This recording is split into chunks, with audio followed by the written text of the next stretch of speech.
Hello and welcome to Alchemy 101, the show that explores all avenues of transformation and aims to offer some useful nuggets that can support us in living in line with nature in a way that's true to our nature, no matter how contrary that might seem, just like this nightingale, the bird that sings out in the dark.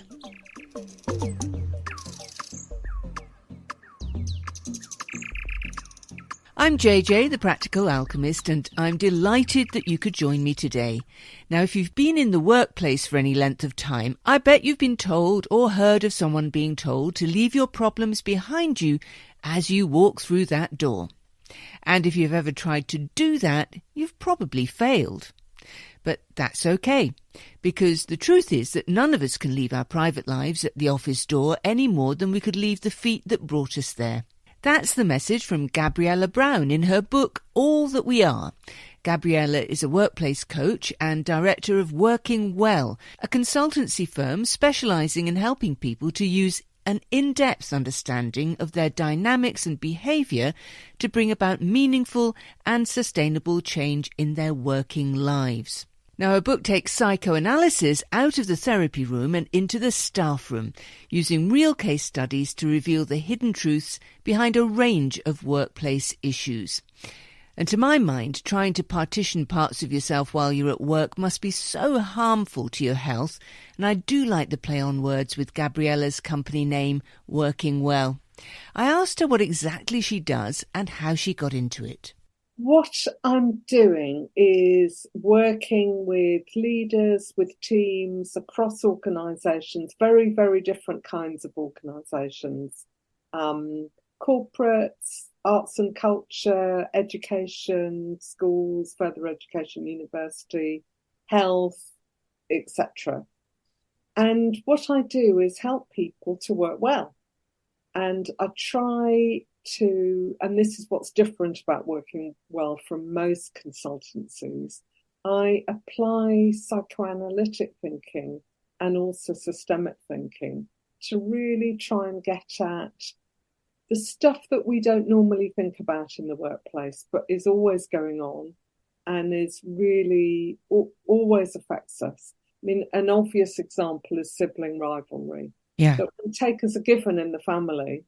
I mean, we have done for a long time, haven't we? We talk regularly about sibling rivalry, but we don't think about it in the workplace.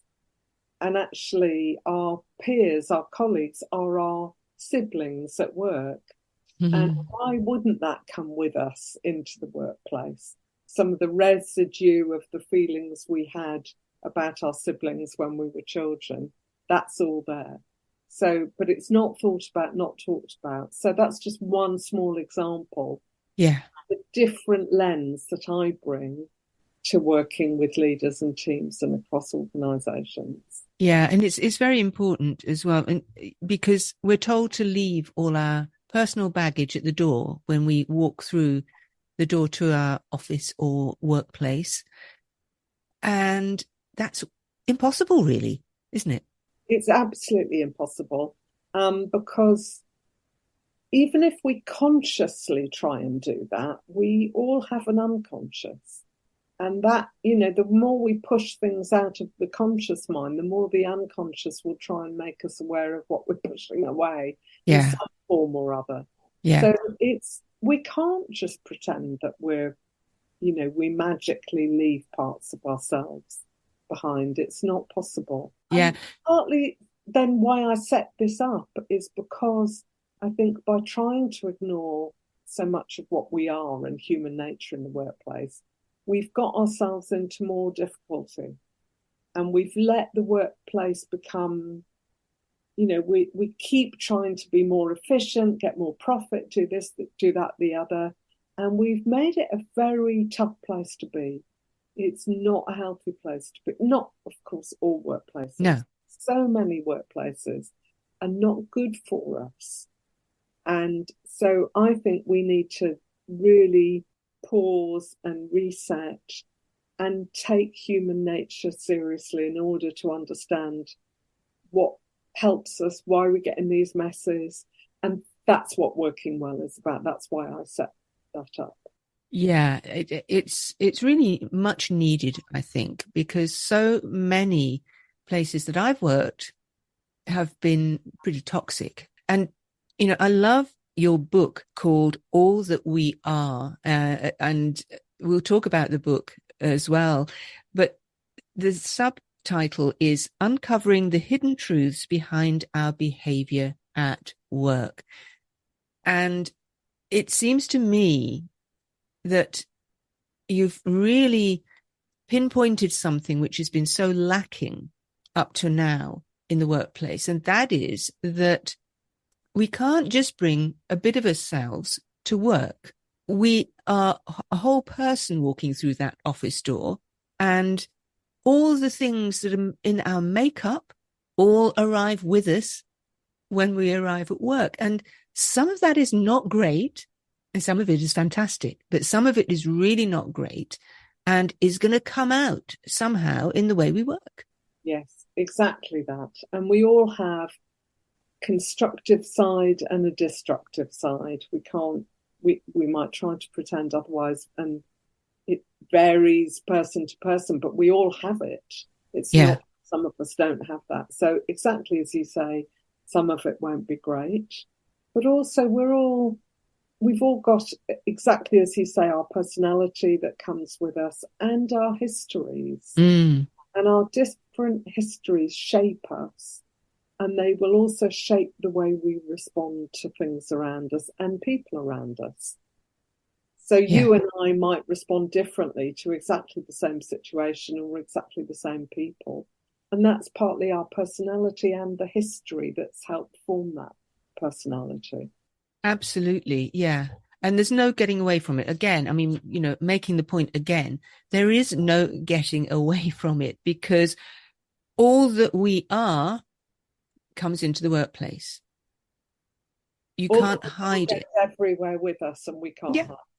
Yeah. And looking at the book and looking through the book, and I think it's a really great book for people to, I would recommend it to everybody. Not just people at work either. It would be very useful reading for everybody if you want to understand human nature a bit better. But looking through the book, you start off by talking about human nature at work. And the first chapter is titled The Choices We Don't Know We Make. And it really is so true that so many of us are operating from the subconscious. So what do we do about that? Well, great question. And thank you for the comments that you just made and for recommending the book. That was chapter number 1, and it took me a long time to get it to the form it's in now and get the title for it that I got. And when I hit on the title, I thought, oh yes, that is the right title, because it sums up what's happening with the unconscious. Exactly as you say, that so many of us are making choices unconsciously, and we don't know the effect of the unconscious on us. We can't suddenly know everything about our unconscious. By definition, it's unconscious. Yeah, exactly. It's unconscious. But what we can do is bring some of what's in the unconscious into consciousness. We can make more of it available to ourselves by really reflecting and stopping to think about what we're doing and why. So often we'll just go on behaving. We don't think about, hang on a minute, why did I do that? Why did I react like that? I didn't realise I'd made a decision when I did that. I thought I just did it, but there actually was a choice. Yeah. I made what I now understand to be a pretty bad choice. So what was that all about? So if we take space to really try and question ourselves and understand ourselves more and think about things like, well, when I did that and I reacted like that, does it remind me of anything else in my history, in my past? And we might suddenly get if we let our minds free range, might, for instance, suddenly have an image of ourselves at school with a teacher and realise that there's something of this situation that reminds us of when we were with this particular teacher and that was great or that was hideous or whatever it was. And that might be, we're repeating something of that now. It could be a teacher, it could be our parents, it could be a sibling, it could be, a holiday experience, it could be anything. But and of course, the people closest to us tend to be most imprinted on us. So usually our parents, usually our family are most imprinted on us. We're talking here about acting in ways that we're not aware of, and in ways that, because we're not aware of it, we aren't able to change. Yes, exactly. Yeah. And it works both ways, doesn't it? It's not only work that we might do on ourselves, but it would be rather wonderful if managers and company owners understood these dynamics within the workplace as well, wouldn't it? It would be great if managers and owners stopped to think, hang on, why am I getting that response when I do this? Or why is this team behaving in that way? Or, oh, I understand this is the ordinary behaviour of a team under a lot of stress. Not conscious, but it's what teams do. And I realise that they're actually letting me know now that they're under extreme stress and I need to do something about it. That would be great. Yeah, it would. I do understand that in some companies, some businesses, that level of understanding is present, and you do have conscious managers and business owners who understand these things, but so many organizations just have absolutely not a clue, and you end up with this really toxic environment, don't you? Yes, you can do. I mean, sometimes actually there are numbers of managers and leaders who don't have the understanding, but they have great instincts. Yes. Instinctively, they're doing the right things without necessarily the understanding there. And that's fantastic. And you have others, as you say, with a lot of understanding and they put a lot of time and effort into their people. But you do have others who are completely driven by efficiency, productivity, performance, all of those things. And some of the crazy things, in my view, that we're seeing now, like monitoring people when they're at home. Oh, yeah. I mean, yeah. So you can't have any privacy. Yeah. You can't have any privacy. And saying to them in capital letters, we do not trust you. We know that you are going to get up to no good if we do not have our beady eyes on you. I mean, that does not lead to healthy work relationships. And that does not lead to getting the best out of your people. And that's the sort of thing, plus where the managers showing no respect for somebody, not just managers, also peers, where we're doing to each other as colleagues, then it can become toxic and damaging for people. Yes, and I hear more and more from people who are working for businesses, for companies, all different kinds of establishments, actually. Anybody who's working with, for instance, teams, that sort of thing, one can tell if you're sitting at your desk and working, and people know when you're not there or when you are there, when you're logged in, when you're not logged in, and you're supposed to be logged in all the time. That to me is that I would hate that personally. I hate that personally as well. And I know not loads of companies and workplaces aren't doing it, but a number are. And I would really hate it. I would feel so intruded on. Yeah. And so distrusted. No, it wouldn't get the best out of me. Yeah, and there's, I mean, not quite in the same vein, but we've also got a culture that's increasing, as far as I can see, of people being expected to be on all the time. Answer your emails within 2 hours. I mean, some companies have these edicts. You have to answer an email within a couple of hours or within an hour. Otherwise, you're not working efficiently. And, that's an incredible pressure. Yeah.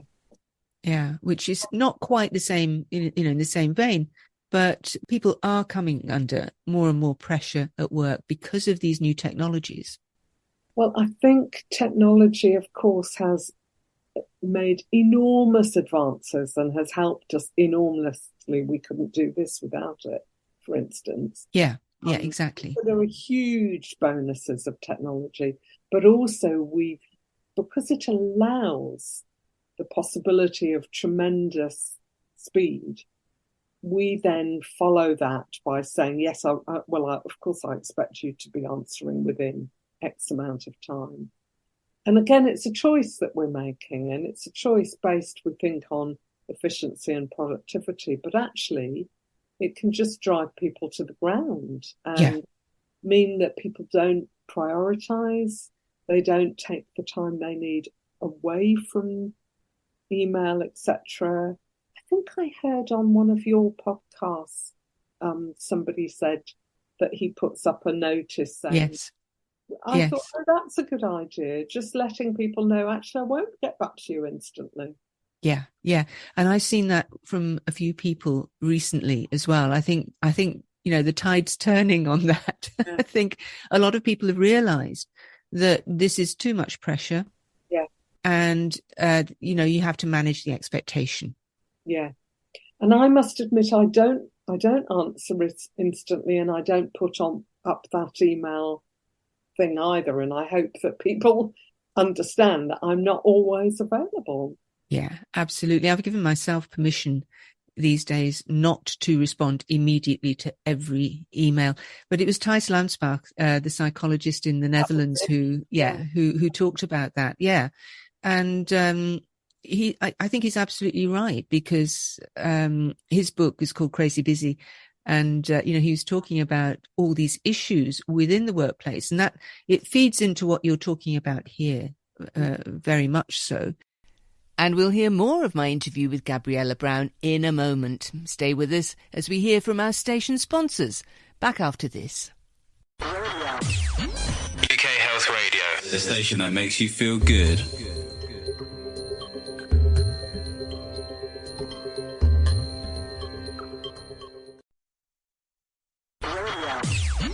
UK Health Radio, the station that makes you feel good.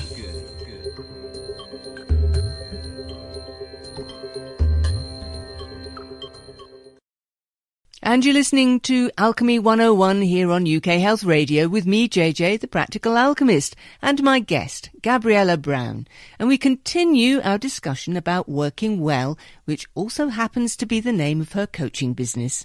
And so, there are all sorts of issues that we bring into the workspace that we aren't aware of, some that we might be aware of. For instance, if there's been a death in the family and you're grieving, then obviously you're not able to shake that off immediately when you go to work. But I noticed that you've compartmentalized the book into 3 areas, and one is, the human nature at work. So what we're talking about here, and you talk about life and death, being good enough, paranoia about what's going on here, belonging, which is a big one, I think. Yes. Belonging is massive. If you feel that you belong, then you're less likely to be so stressed, and you are more like, well, I don't know, because it depends on each individual's makeup, really, how we respond to all these things, of course. Yeah. But in part 2, you talk about losing ourselves. So what do you mean by that? I mean how we can easily get lost within the destructiveness. So we can let envy take over and poison relationships and poison situations. We can let, there's one chapter in that section called Losing the Plot. Yes. Where the board of a company literally lose the plot. And I wouldn't try this at home. I wouldn't recommend trying this at home, but I literally say to them, you went mad, which is quite a shocking thing to say to a board. But I only had one workshop with them, and they were still precariously sane again, shall I put it that way? Yes, It yes. could have gone at any moment, and they were really in danger of bringing the company down. And they lost the plot because they were very seduced by a new chief exec who was saying, I can transform this organisation overnight. You know, I'll magic it better. I'll magic everything fantastic. And they fell for it. It's a very seductive message. And the ones who were thinking, hang on a minute, now he wants to immediately start the restructuring and re-everything process, and we're not ready. We're not ready. But they knew that in their minds, but they were thinking, oh, I'm just scared of change. I better not say anything. I'm going to be deemed the old fuddy-duddy or the boring one or the change-resistant one. I mustn't say anything. I must go on with it. So they were all in this, people would think of it as group mind, wouldn't they? And they all went along with it. And as they were in it, he left. And they're left with a whole pile of mess. Wow. That's pretty drastic, isn't it? It was drastic. And that is a very drastic example. But I'm sure listeners can probably think of other far less drastic examples, but where there is a kind of insanity. We think that we can't use that word, you know, it means that you're going to be locked up in a mental hospital. But we all, of course, it's a different level when people are diagnosed with particular mental illnesses. That's a different thing. Of course. I'm not talking about that. But we all lose our minds from time to time, and we can recover them. And we all go a bit insane from time to time, where we get completely paranoid, and it's not related to reality. We think everyone's out to get us, and we think our boss sent that email because they didn't like us, and they're now trying to force us out, and we can all get in that state of mind. Yeah, and of course the boss isn't sending it for that reason at all. And in fact, something completely different is on their mind. Exactly. Yeah. Exactly. But it's very difficult in that space to put yourself into the shoes of the boss who's sending that and seeing things differently. It would help if one could do that. But when you're just at work, doing whatever job you've got to do and, you know, meeting your deadlines or doing whatever it is that you have to do, you're not really thinking in that way. No, you're not. And it is really hard. Sometimes I think what we can learn to do is just when we can kind of catch ourselves in those moments. That's a major starting place, that we catch ourselves. And we might just then be able to say, is my perception totally accurate? At least question it. And at least then, if we were about to write a furious email, don't send it. You know, don't do that. Or if we were about to complain to the boss about their unfair treatment of us, don't do it. Yeah. You know, wait a day or so. But there are ways of changing the dynamic there, aren't there? I mean, don't send off the email to the boss complaining that you're being treated badly. However, you can change things by approaching it differently, maybe. You definitely can. And you need to be in a different state of mind for that. So you need to be calmer. You need to think about what you're saying. And I think then you can, with both your colleagues and a lot of bosses, you can say something about how you felt when this happened. So, and that's often a much better way of getting into conversations than the accusation is not great. Yeah. So you did this to me, whether you're saying that to a boss or a colleague, is not great and can simply be met with a no, I didn't. You're wrong. I didn't do that. But if you start with, I felt this, and when I hear you say X, Y, and Z, what I feel is that you don't trust me or you don't value my work. And yes, the boss can say, well, that's wrong, but they're more likely to be engaged with the thought that you're having because you're not accusing them. Yeah, absolutely. You haven't put them on the defensive. Yeah. Yes, and maybe keep things in the third person so you don't fall into that trap of being accusatory. So you're not saying you this or you that, which of course instantly makes people go, oh, you're getting at me now. Yes. You know, and then, you know, they don't hear what you have to say necessarily. They don't hear what you... So part of it is putting things in a way that the other person can hear. Yeah. So if you immediately raise their hackles, they're not going to hear it. Absolutely. And you talk about losing agency, which, you know, this is part of how you lose agency. You know, you communicate in a way that's maybe more aggressive, and you get people to kind of step back and close down. Yes. Rather than meet you where you want them to meet you. Yeah. And I noticed one chapter on difference and discrimination.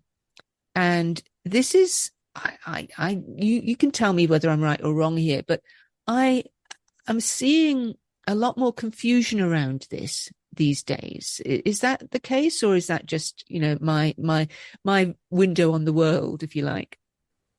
I think there's always been confusion, to be honest, around this. I think often difference isn't particular. No, you might be right, because I think difference hasn't been thought about. Right. And now it is more thought about, and it tends to be lumped into discrimination. Mm. And they do often go together, but not necessarily. I mean, often people who are different are targets for discrimination. Yes. But there can be ways in which we're different that doesn't attract discrimination. So I think it is important to think about them, the two things. Yeah, and discrimination in the workplace is a huge thing that HR executives probably spend a lot of time talking about, laying down rules about, and I often wonder whether that's those rules and the, you know, the regulations, and, you know, if you join a bigger company, you'll probably get a whole handbook of the values of the company and all that sort of stuff. Given that we're all individual, do you think that kind of thing really works? Is it, or is it much more valuable to create an environment where these things just aren't a massive issue? I think the environment is much more important. I think the rules and the policies and the statements about values are important, but they're almost like you know, we have rules about how we drive on the motorway and yeah. that. So they're important, but they're not going to be the thing that makes the environment right in the organisation. They're a way of saying this is what we take as important, if they are adhered to, and if the company does pay attention to them. Sometimes they're written and put in a drawer. And exactly. And that's completely useless. It ticks a box, right? It ticks a box. If that's all they're used for, that is useless. Yeah. But if they are more than ticking a box, that is important. But it doesn't obfuscate the need to actually have proper and difficult conversations and create, as you say, the right environment. Yeah, I was just thinking years ago, and I can't remember the name of the author now, I read a book. It was called Corporate Abuse. And it looked at toxic workplaces and, you know, what constituted a toxic workplace. And at the time, I remember thinking, oh, my God, you know, you don't really think of workplaces in those terms. And this was some time ago. Maybe about 20 years ago or so. So, you know, there is this does actually exist. You know, there are organizations which have an abusive culture. If you're in an organization where there does seem to be an overarching abusive culture, how does one deal with that? That's not an easy question, I know, for you to answer right here on the spot. But, you know, in broad terms, how would one deal with that?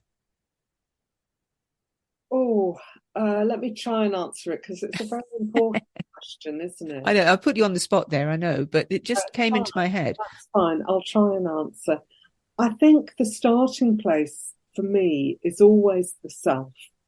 So the starting place is to work out if it is really a toxic culture, abusive culture, or if it is it my reaction to it? Is it me that, am I imagining some of this, or is it really like that?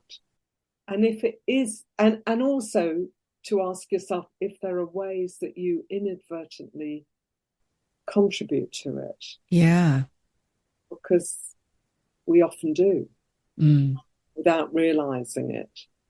Like we contribute to being madly overworked or endlessly expected to be on email all the time. We contribute to those things. So are you also contributing in some way to the abusive culture? That needs thinking about.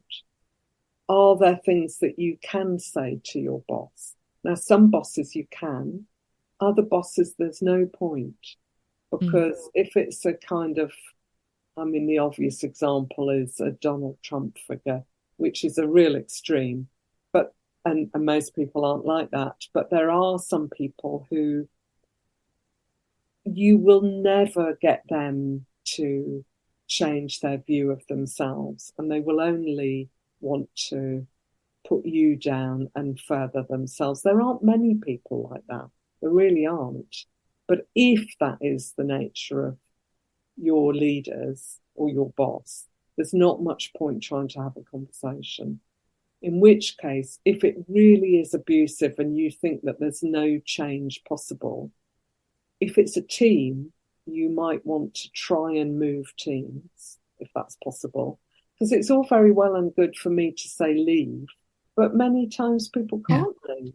No, it's very difficult for a lot of people to do that. Yeah. Yes, and they have, rent to pay, mortgages to pay, food to buy, and we're clearly going into, well, we seem to be in or going into a recession. Yeah, absolutely.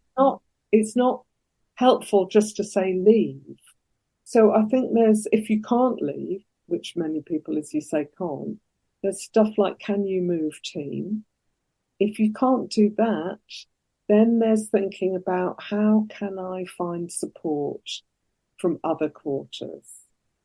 There's one chapter in the book, you mentioned losing agency, where that team recognises that the support they should get from their boss, they are not getting and they will not get. Their boss and the people above the boss. For all sorts of reasons, they're not going to get the support.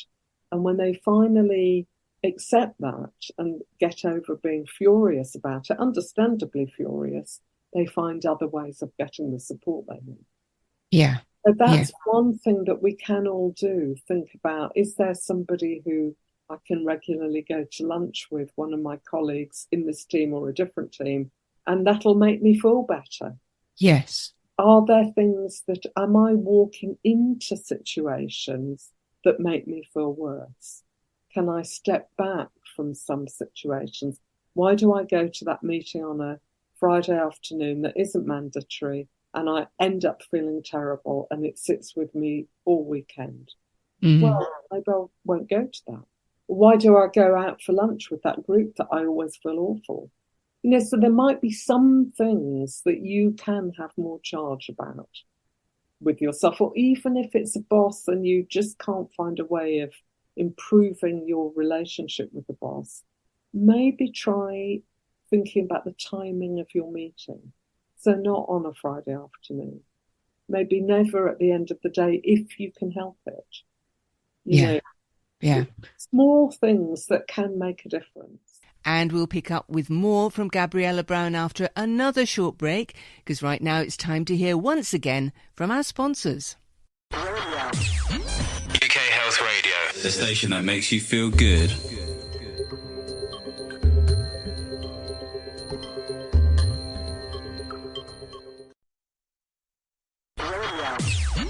UK Health Radio, the station that makes you feel good.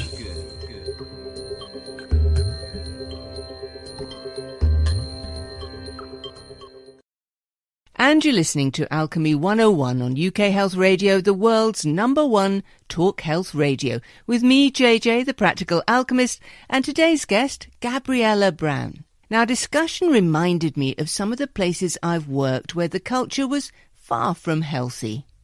Yes, and I do remember one time working in a company where we just seemed to have one huge meeting and never had any time to do any actual work. And if I had had my wits about me at the time, I might have tried to change that way of working. But in the end, none of it was working for me. So I had to walk away.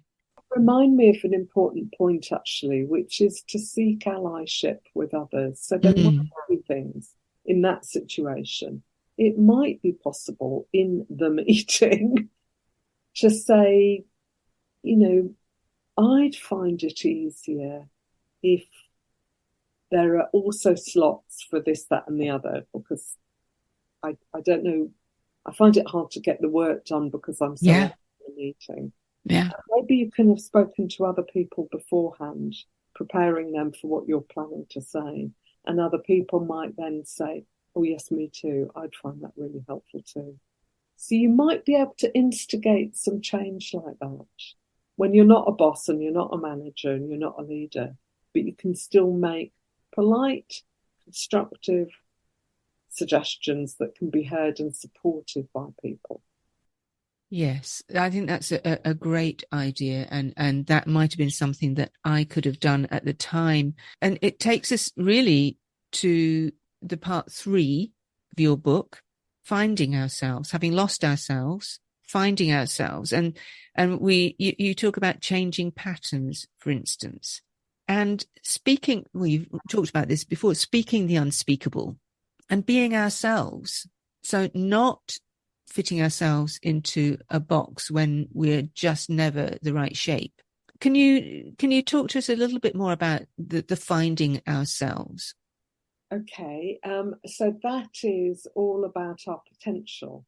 And we have the destructiveness within us, but we also have huge constructiveness and potential. And that's the parts of us that have the capacity for kindness, empathy, compassion, love, all of those positive things, for hope as well. Yeah. And I think that can come into the workplace in all sorts of ways. So the thing about changing patterns rather than repeating them, we could get stuck in ourselves and in our teams and in our private lives, just constantly going round and round and round, repeating the same old stuck unhelpful patterns. But it is possible, with understanding and awareness and a lot of hard work, to break the cycle and to actually think about how you change something. Actually, that chapter came about by listening to a lot of concerts of classical music, and they were extraordinary concerts, and it was Daniel Barenboim. Oh, lovely, yeah. Yeah, it was completely wonderful. And it was really wonderful. And at one concert, he, as well as the concerts, he gave some talks, and I went to the talks as well. I was mesmerized by the whole thing. I'd never done anything like it. I literally went to 8 concerts in less than 3 weeks, in which he played the 32 Beethoven pianos. And oh, fantastic. Yeah. Extraordinary at the South Bank. Yeah. So he got very immersed in it because he was going so regularly. Yeah. And then he gave these 3 talks as well. And at one of them, I asked a question, and I can't quite remember what I asked, but I remember what he answered. And he said, and he loved the question, and he said, I think you were talking about repetition. And then he went on and he said something else, and I think you were talking about accumulation. And I thought, oh. And then I didn't know what he meant, because he was talking musically, I'm not a musician. But at the next concert, I suddenly heard something different. And I thought, God, there is so much repetition in music, Yeah. but it isn't stuck. It accumulates and it does something dynamic and progressive. Yeah. And that gave me the idea of a different kind of repetition. Mm. So that's where that chapter comes from, thinking about how can we move repetition in a life-driven way that progresses and moves on, rather than this, here I go again, Yeah. repeating my Yeah. old stuck patterns. So you're building on something rather than just sitting on the hamster wheel. Exactly that. Exactly. Yeah. Well, not sitting on the hamster wheel, but you know what I mean? Yeah, madly going madly running around the hamster wheel. Yeah. Yeah. Yeah. So that's I would imagine that could be quite transformative. Absolutely. Yeah. Absolutely. And it takes courage and hard work and awareness and all of those things. And all of this in the workplace is awareness of ourselves, but also awareness of others. So being able to have compassion and understanding towards others as well is part of our potential. Yes, and understanding the idea or the fact that we are all different. Exactly. We have all had different experience that it informs the way we act. Yes. And allowing ourselves to bring some of our vulnerability there, and that also helps others see more who we are and allows them to be a bit more vulnerable as well. Absolutely. Yeah. And so really what I enjoying right now, if that's the right word to use, is that people like you are bringing into the consciousness of others the fact that well-being is as important in the workplace. And, you know, it's not an easy thing, just as the human body is quite a complex organism. Workplaces are also complex organisms. In fact, it reminds me of another book that I read a while back about the social organism. So online being an organism as well. You know, we have these different systems which do behave as organisms, and they have health issues. But each individual part of these organisms almost has a responsibility to be as healthy as you can be in that environment. And, you know, I guess like you were saying, you know, if you really can't improve the environment, then, you know, maybe think of how you might move out of it for everybody's sake. Not just yours, but, you know, maybe a shift will help trigger something else that will bring about change. So I think it's fantastic what you're doing at Working Well. Thank you. Great name for great name for a business, I think. It's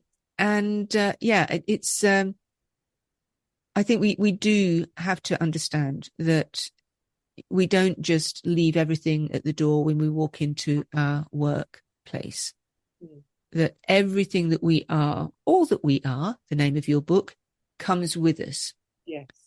And to recognize that, and to hopefully help other people recognize that too.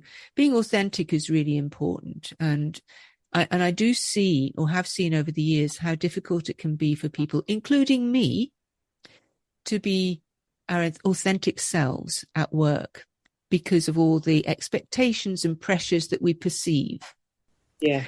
And those might just be our perceptions. I think being ourselves is really important. I have a slight bugbear, I must admit, with the message of, you know, that just says be authentic at work. Because I think, hang on a minute, what do we mean by that? Do we mean when I'm furious I'm going to start ranting? I don't think so. Good point. Good point. I mean, there are certain social social norms, aren't norms, there? That's the one, yeah. We have to try and bring more. We have to try. We bring all of us anyway. We have to be able to show more of ourselves, but still appropriately. Yes. And still managed. Yes. What is really helpful is also being aware of what we're not showing. So Yeah. we know it's going on, even if we've made a choice. I'm going to keep stum now, but I know I'm absolutely livid. Yeah, that is such a good point. Thank you. Thank you for saying that. And it's so true. You can't just open your mouth and let rip and, expect there to be no consequences, for instance, right? You may say, well, I'm just being authentic. Yes. However, in the context that you were saying these things, it wasn't appropriate. Yeah. Oh, fantastic. Gabriella, it's been an absolute joy speaking with you. Now, tell us again, if anybody wants to connect with you, presumably your book is everywhere. It's online. You can buy it online at the usual places. Yes. Go into bookshops and you can find it in the usual. Yeah. Exactly. And paperback, so. Sorry. It's in paperback. It's in paperback, which is fantastic. But tell us where people can get in touch with you or find out more about your work, if they want to connect with you as well. They can find me. Oh, now I'm struggling to remember the addresses of my websites. I've got websites. One is workingwell.cc. Right. And the other is Gabriella Braun, BRAUN.co.uk. And fantastic. The one, Gabriella Braun, is about the book and the writing, and workingwell.cc is about the company. Absolutely brilliant. Well done for remembering those. I thought I was the worst one at doing that, but obviously no. No, seriously, it's great to hear what you're doing. I think what you're doing is fantastic, as I've said, and I've really enjoyed our conversation today. And it's been really full of useful ideas and information. But I think if we've just made the point well that well-being is an issue and as important in the workplace as anywhere else, then I think we've done our job here, because it's so ignored in many areas. I totally agree, and it's a bit of a starting place, really. If people are unwell, you're not going to achieve a lot in the workplace. Absolutely. It's been a real pleasure talking to you. Thank you. Oh, you're welcome. Thank you so much. Yes, well-being isn't just about fending off infections and making sure we eat the right things for our bodies, and it isn't confined to our homes either. Just as UK Health Radio isn't confined to our website anymore, you can listen to our shows on all the main podcast platforms now. It can be as easy as just asking Siri or Alexa to play UK Health Radio if you have either of those in your home or in the office. If you appreciate our shows, or if they've helped you, please help us spread the word by liking and sharing them. You never know, it might be just what someone you know needs to hear. For even more health information, there's our sister publication Health Triangle magazine. Now, that's a monthly magazine that's full of great features that complement our radio shows, and you can subscribe online at ukhealthradio.com. And of course, you can find me online at jjsalchemy.com, or on Facebook and Instagram as The Practical Alchemist. Let me know there if you have any queries, comments or suggestions. I'd love to hear from you. So that wraps it up for today. I hope you'll join me again soon here. But for now, it's goodbye from me and that nightingale.